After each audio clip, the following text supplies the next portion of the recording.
Aurimas Šimkus, matematikos ir informatikos fakulteto studentas, dar antrame kurse pradėjo domėtis galimybėmis išvykti studijuoti pagal Erasmus programą.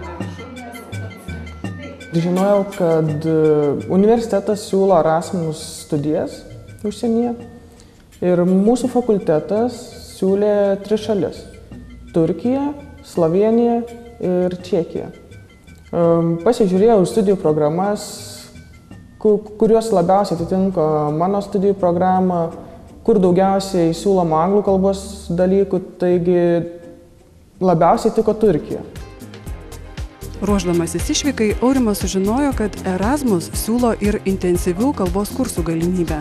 Studentas nusprendė ją pasinaudoti. Turkų kalbos kursai vyko Antalijoje. Ten jau vykau sausio 6. Ir pirmasis dalykas atvykus į Turkiją ir kas labai mane nustebino, tai kad buvo labai šilta sausio pradžia, o 16 laipsnių šilumos. Beje, vietoj lietuviškų tradicinių medžių gatvėse auga palmės, tai žinoma buvo labai stebinantis dalykas. Prieš pat kursus dar tikėjausi, kad bus galima labai daug patostogauti, pailsėti, tačiau kursai iš tiesų buvo labai intensyvūs, jie taip ir vadinasi, intensyvūs Erasmus kalbos kursai. Kiek laiko truko? Kursai truko 4 savaitės.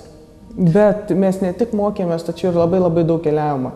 Tai turėjome labai gerą dėstytoją, iš tiesų jis mums parodė visą Antalijos regioną iš tiesų. Turkų kalba labai sudėtinga turbūt. Viską apibendrinus, turkų kalba yra daug paprastesnė. Gramatika yra daug paprastesnė. Ir dar vienas dalykas, kad nuo 20 amžiaus, man atrodo, turkai taip pat naudoja lotynų abėcėlę, taigi ir rašmenys nėra sudėtingi. Atvykęs į Turkijos miestą Eskişehirą, kuriame įsikūręs Anadolų universitetas, Aurimas negalėjo atsistebėti. Oro sąlygos vasarį čia buvo atšiauresnės negu Lietuvoje. Galbūt ne taip šalta, bet buvo labai drėgna ir oras buvo labai permainingas. Na ir studijavau Anadolų universitete.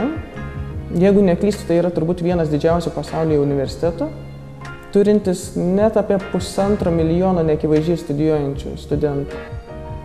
Nuotoliniu būdu studijuoja, ne? Taip, nuotoliniu būdu ir kiekvieną dieną į paskaitas vaikšto apie 36 000 studentų. Universitetas turi 2 universiteto miestelius, vieną pagrindinį didelį ir kitą, į kurį aš ėjau, kuris yra beje už miesto centro. O kadangi Turkijoje eismas yra tragiškas, tai ir nuvykti nebūdavo taip paprasta.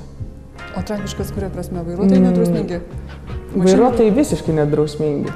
Pėsčiųjų perėjų net nėra, jeigu įmanoma kartais rasti, bet tai dar nereiškia, kad kas nors tave praleis, einant per tą perėją. Taigi visų pirma, žmonės apsižvalgo, ar nėra automobilio ir eina, arba tiesiog bando laimę ir bėga per kelią.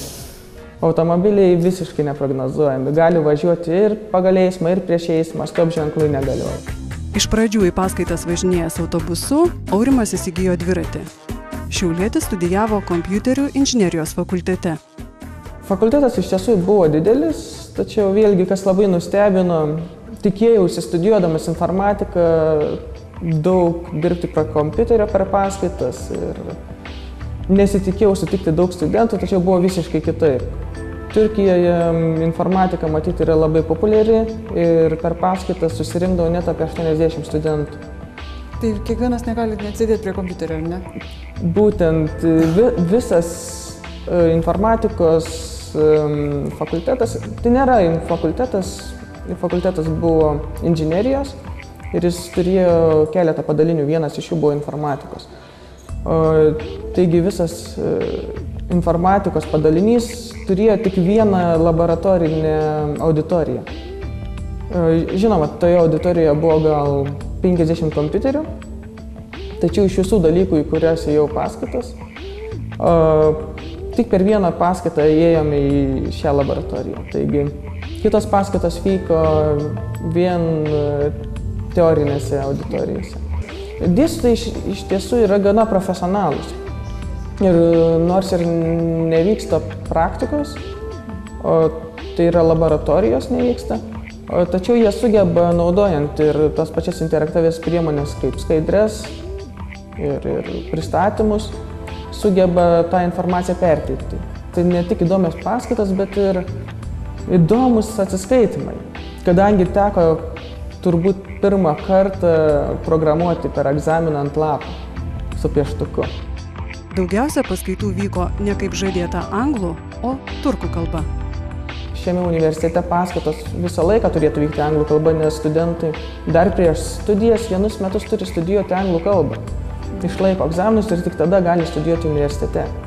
Na, bet taip nėra iš tiesų ir didžioji dalis paskaitų vyko turkų kalba. Susidorojai su tuo? Bent jau skaidrės buvo angliškas. Taigi žinojau, apie ką dėstytojas kalba ir bandžiau savarankiškai pastudijuoti tuos dalykus. Turkijoje Aurimas negalėjo užmiršti ir lietuvių kalbos. Anadolu universitete studijavo 3 studentai iš Šiaulių universiteto, o mieste buvo ir daugiau lietuvių studentų. Buvo iš visos Lietuvos, tiesą sakant, labai daug studentų, netgi 10, ir tai sudarė gana didelę dalį viso Erasmus studentų skaičiaus, nes daugiausia buvo ispanų, antroje vietoje buvo lenkai ir mes buvome 3 vietoje pagal populiaciją. Tai tokia mažytė Lietuvos Respublika susidarė, ne? Taip, tiesą sakant. Kokie pliusai čia Lietuvoje, kas tau atrodo čia studijuojant yra stipresni dalykai ir kas ten? Pastebėjau, kad Turkijoje daug daugiau dėmesio ir resursų skiriama dėstytojams, personalui. Kiekvienas personalo dalyvis, kiekvienas dėstytojas yra aprūpinamas netgi 3 Apple kompiuteriais, turi įvairios kitokios įrangos. O studentams yra skiriama daug mažiau dėmesio ir studentai turi klausyti, ką jiems sako. Ir jie nėra to patenkinti, kad mažai praktikos laboratoriniu metu ir nėra patenkinti, kad negali labai laisvai reikšti savo nuomonės, nes žinoma, viena iš priežasčių yra ta, nes jų yra labai daug, studentų labai daug Turkijoje. Ir jeigu jie tikrai norėtų visiems suteikti geras teisės, tai būtų labai sudėtinga. Tas geras teisės turi galvoje, kaip čia dėstytojai su studentais daug artimiau bendrauja, ar ne? Taip. Kai grįžau ir atėjau pirmą paskaitą iš Turkijos čia į Lietuvą, tai netgi nustebau. Gal tik 15 studentų, ir čia buvo, žinoma, labai daug, tiesą sakant, kaip kartais susirenka į kitas paskaitas. 15 studentų ir visi mielai bendrauja su dėstytoja, klausinėja ir diskutuoja ir visi prie kompiuterių sėdi, tai visiškai kitas vaizdas nei Turkijoje, kai sėdi 80 studentų ir klausosi vieno dėstytojo, kuris kažką rodo ant lentos. Turkijoje studentą nustebino maisto kainos, tačiau iš stipendijos išsiversti buvo įmanoma. Pigiau yra tik vanduo ir apelsinai turbūt. Visa kita, netgi kiti vaisiai, bananai ir tai yra brangesni. Negu Lietuvoje? Taip, pirkdavome nebrangų maistą iš nedidelių parduotuvių. Įmanoma rasti nebrangaus maisto, tai ir duona. Beje, jie juodos duonos neturi, tai tik balta duona. Baltos duonos pardavome, ji nėra labai brangi. Taip pat galima nusipirkti ir kiaušinių įvairių, ir to paties vandens, kuris yra tikrai labai pigus, daug pigesnis nei Lietuvoje.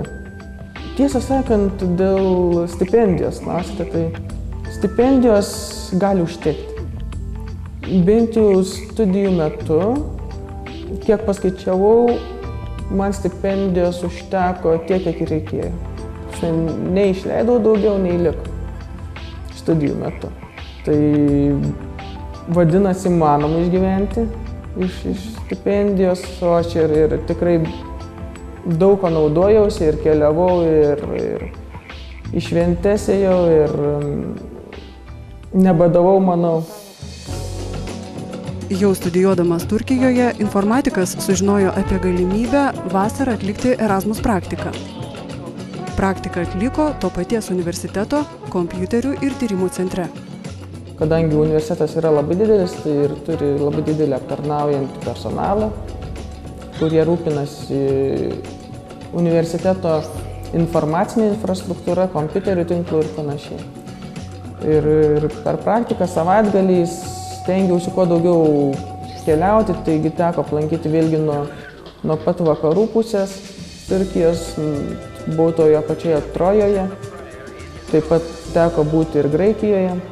Na ir tolimiausia kelionė buvo iki Sirijos sienos. Tai čia buvo kelionė į rytus, kadangi visi labai daug kalbėjo, kad ten nesaugu ir kad ten kita jau vos ne respublika, Kurdistanas. Na iš tiesų ten jau daugiau kurdų yra negu turkų ir tie kurdai netgi turkiškai nelabai moka.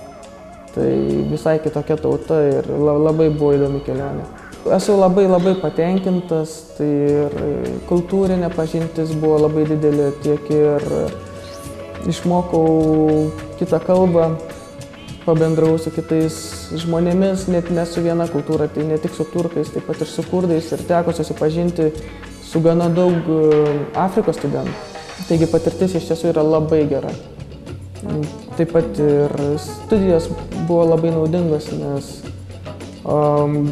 teko susipažinti su kitokia akademinė sistema, teko išmokti naujų dalykų, nes Turkijoje yra ir truputį orientuojamas į kitus dalykus nei Lietuvoje, ta prasme, kitokios metodikos taikomos. Na ir per praktiką taip pat, praktika privertė šiek tiek pasimokyti irgi pasigilinti į informatiką, o ne tik ilsėtis vasaros metu. Taigi esu labai patenkintas Erasmus programa.